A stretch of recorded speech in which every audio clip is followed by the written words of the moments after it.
Okay, it's time to talk about compound intervals. That's a fancy way to say intervals bigger than an octave. Um,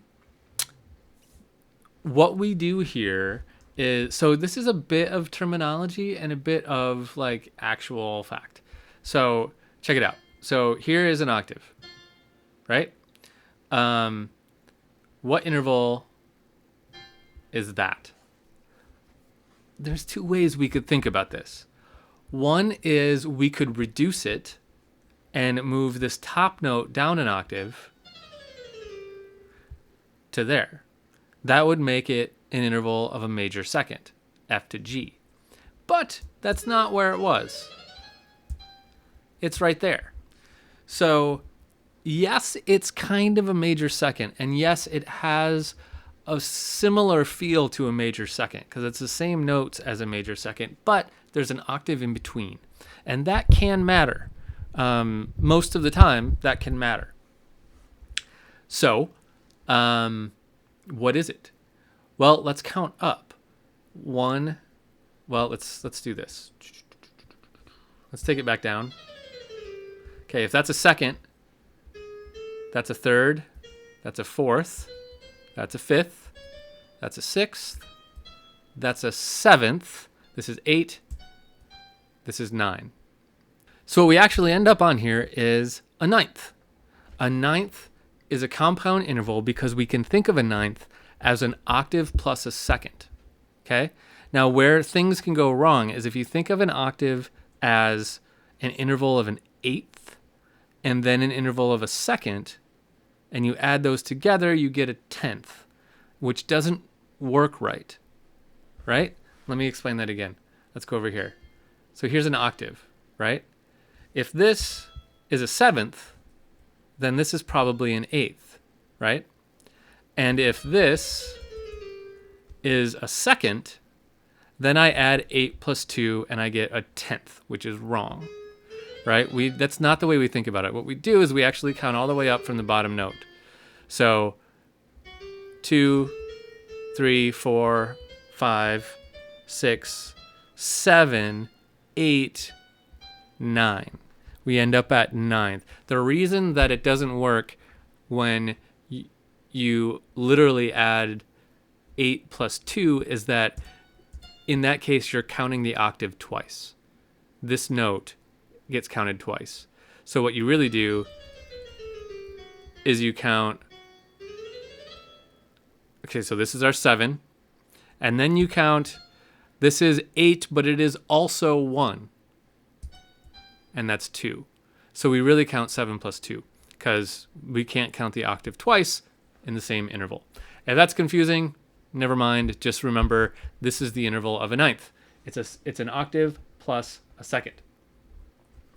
So the ninth is a very cool sound. Let's hear.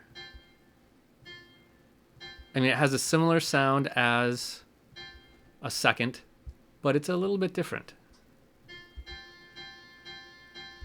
Right? It's just kind of a fun sound.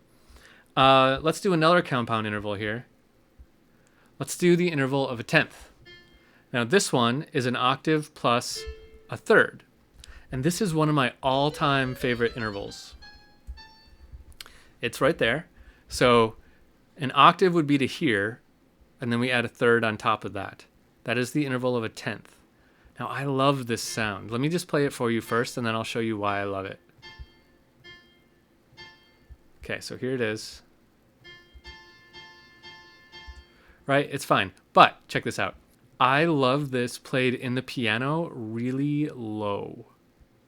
Yeah, I'm going to transpose this like way low. Okay, here's 3 octaves down from where I was. Let me just do that as a whole note. Okay, so now I did the same thing with just a whole note. Now listen to this. It's just a beautiful sound to me. I just can't get over that. I've written so many pieces where I just end with this big tenth, interval of a tenth. It's just a major third with an octave in between, right? It's a beautiful interval.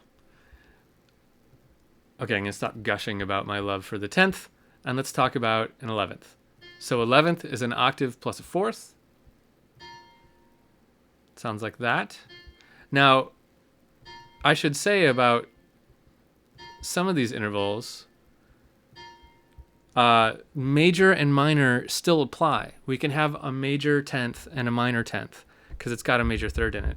We can have a major ninth and a minor ninth because it's a second, right, is the added interval.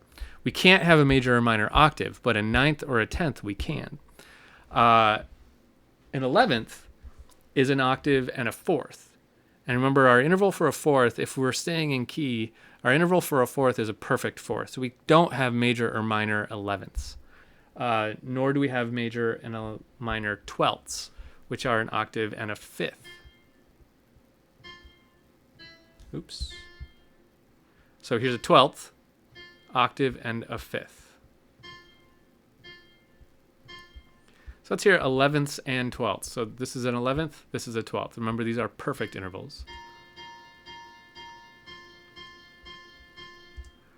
Okay, so a ninth is an octave plus a second, and that can be major or minor. A 10th is an octave and a third, and that can be major or minor. An 11th is an octave and a fourth, and that can't be major or minor. That can be perfect. A 12th is an octave and a fifth, and that is a perfect interval as well. Now, let's jump backwards and talk about this major minor perfect thing one more time. I know we've spent a good amount of time on this in an earlier class, but I want to do a quick review of that because it just came up again. And if you're scratching your head, let's touch base on the major minor perfect thing because we're about to make it a bit more complicated by the end of this section. So let's make sure we're all on the same page with the major minor perfect. Cool? Let's do that next.